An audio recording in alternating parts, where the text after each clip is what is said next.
सगळे जे कोणी लाचार भेकड आणि मिंद्या आहेत जे होते ते तर भाजपसोबत गेलेत. अजूनही कोणी असतील तर बेधडक जा, भेकडांवर निघून जा.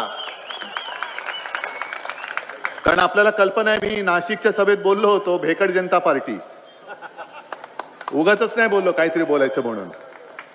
ही भेकडांची पार्टी आहे आणि बेडकांची पार्टी आहे. या पक्षातून त्या पक्षात, त्या पक्षातून त्या पक्षात जाणारे बेडूक जनता पार्टी आणि स्वतःमध्ये काही कर्तृत्व नाही, ना नेते जन्माला आले, ना आदर्श जन्माला आले, म्हणून दुसऱ्या पक्षातले घ्यायचे.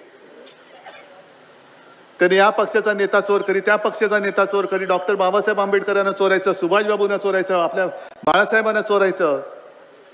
काय ही दयनीय अवस्था. आणि असा सगळा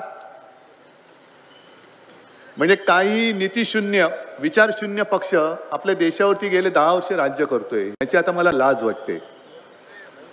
गीते साहेब, तुम्ही मागाच्याही सभेत बोलला, आता जोरात बोलला की पुढचे मुख्यमंत्री उद्धव ठाकरे असतील, पण त्याच्या आधी लोकसभा आहे.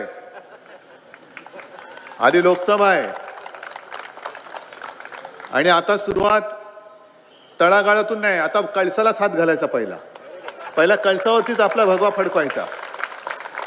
ज्यांनी या आपल्या शिवरायाच्या पवित्र भगव्यामध्ये छेद द्यायचा प्रयत्न केलाय, माझ्या या भगव्याला कलंक ज्यांनी लावलेला आहे, आणि त्यांना असं वाटतं की त्यांचं फडकं म्हणजे देशाचा राष्ट्रध्वज. तसं नाहीये. ते छत्रपती शिवरायाचा खरा भगवा काय आहे तो आम्ही लाल किल्ल्यावरती पुन्हा फडकून दाखवूच, ही आमची प्रतिज्ञा आहे. आणि अलिबागकरांचं तर दुहेरी कर्तव्य आहे. कारण अलिबाग आणि रायगड लोकसभा आणि अलिबाग विधानसभा तुम्हाला दोनदा गद्दारांना काढायचंय. डबल गद्दारी झालेली आहे.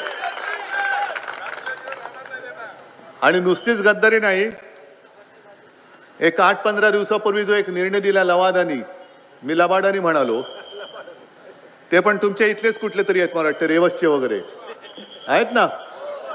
म्हणजे हा या मातीला लागलेला कलंक आहे. मी कलंक शब्द मागे बोललो होतो तर खूप झोमला होता. कोणाला बोललो होतो तुम्हाला माहितीये. पण दुसरं बोलायचं तरी काय, दुसरं मला समानार्थी शब्द द्या, मी तो बोलतो. नाही, आता जे बोललो तो इथल्या ज्यांनी आपल्या सगळ्या डाव्या परिशिष्टाची चिरफाड करून जो उफराटा म्हणजे विक्षिप्त उलटा निर्णय दिला त्याच्याबद्दल बोलतोय. नाही, तुम्हाला माहिती आहे, कारण तुम्ही त्यांचे गावकरी आहात, त्याच्यामुळे तुम्ही जास्त ओळखता त्यांना आणि त्यांचं वर्णन तुम्ही योग्य करू शकता. आम्हाला हल्ली दिसले ते. हल्ली म्हणजे पूर्वी आपल्यात होते. म्हणजे ज्याला काय म्हणाल तुम्ही, काय दलाल, जमिनीचे दलाल माहित नाही मला. पण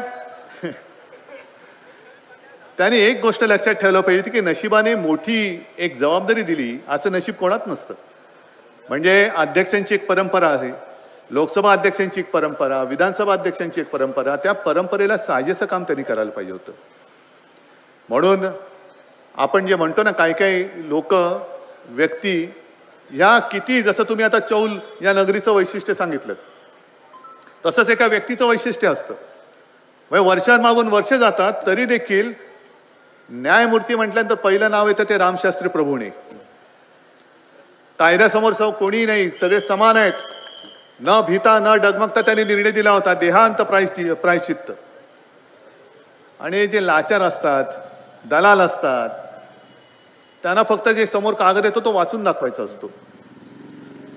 या सगळ्या गोष्टीचा आता कुठेतरी तुकडा पाडायची वेळ आलेली आहे. आता सुद्धा आज वृत्तपत्रात बातमी आलेली आहे की चंदीगडचा महापौर त्यांनी कसा जिंकला तुम्हाला कळलं ना.